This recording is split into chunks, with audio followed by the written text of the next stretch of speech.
Nuolydis 13 laipsnių. Pratekėjimas ties tuo stoglangiu. Pats stoglangis kokybiškas, tai Velux gamintojo.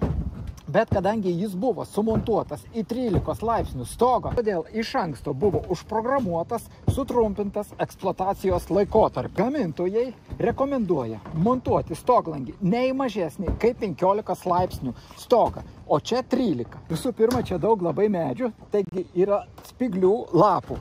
Ir čia spigliai ir lapai tvenkiasi štai prie pat stoglangio, jo susirenka daug ir nebeduoda vandeniu ištekėti laisvai, todėl jis lenda gilin po stogo danga ir atsiranda pratekėjimai. Vienas priežastis pratekėjimo bus tose vietose, kur varžtai stogo sumontuoti į pat apačią. Tokiose vietose varžtų sukti negalima.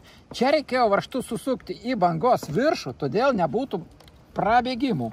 Dabar vanduo lenda po šito žiūrstų ir aplink varžtus per mikroplyšius vanduo skverbėsi ant difuzinės plėvelės ir į patalpas. Dar yra ir kitų montavimo klaidų. Štai, čia įkirpta stogo danga ir įkištas žiūrstas.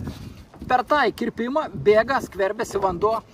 Na ir plus jau susidėvėjo žiūrstas. Štai matosi, kokia skylė atsiradusi toje vietoje. Mano nuomonė, tokiam stoglangiui yra remonto variantai. Pirmasis atvejas pakeisti visą stoglangį, bet tokiu atveju teks remontuoti ir apdailą iš vidinės pusės, bet jeigu žmonės nesiruošia daryti kambarių remontų, tai yra tada antras variantas. Pakeisti tik tai stoglangio žiūrstą, užsakyti originalų, bet tas variantas ir nelabai tinka, nes čia stogo nuolydis mažokas.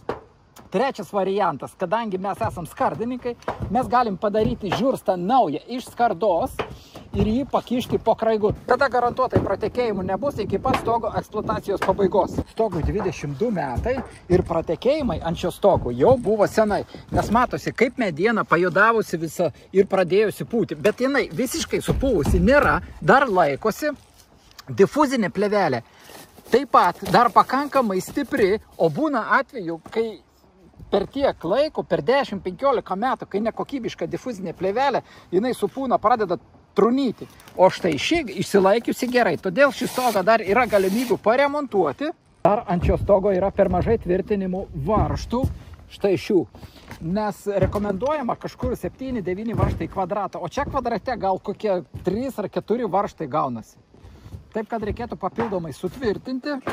Taigi šiam stogui mano pasiūlymas būtų toks: visus stogo varžtus pakeisti ir papildomai prisukti jų daugiau į kvadratą. Taigi išgelbėti šį stogelį variantų yra. Teisinga viską sutvarkius, eksploataciją galima būtų pratesti dar kokie 20 metų. Tam, kad peržiūrėti visus stogo varžtus yra reikalinga, štai akivaizdus pavyzdys. Yra varžtas, kuris neprisiveržia, tai nepataikė, tai grebėsta, suknės, vis tiek neprisiveržia. Tas vietas reikia užsandarinti su hermetiškomis kniedėmis. Kadangi čia yra daug medžių, spiglių prikrenta, šį stogą būtina dažnai valyti, nes samanos ir šitie spigliai užtvenkia vandenį ir vanduo randa, kur prasiskverbti. Dar vienas dalykas, čia dažniau laikosi drėgmė ir trumpina stogo eksploataciją. Greičiau susidėvės stogo dažai ir cinko sluoksnis. Štai varžtų trūksta ir stogo dangos lakštų perdengime iš ilgio. Štai kokia situacija. Viskas makaluojasi ir čia galima pakelti ir matyti, kas dedasi po stogo danga. Perdengimas yra pakankamas. Ant šio stogo yra jis 30 cm. Štai. Ir vanduo nepakyla aukščiau krašto. Tai kai kuriuose vietose perdengime meistriukai teisingai susuko varžtus į bangos viršų, todėl čia pratekėjimų ir nėra, bet štai toje vietoje prigadinta štai skylės ir per jas bėga vanduo po stogo danga. Bet tie dalykai yra sutaisomi. Prie latako situacija, čia viskas gerai, stogo danga užlaš tokio iškištisio lataką, čia reikia išvalyti.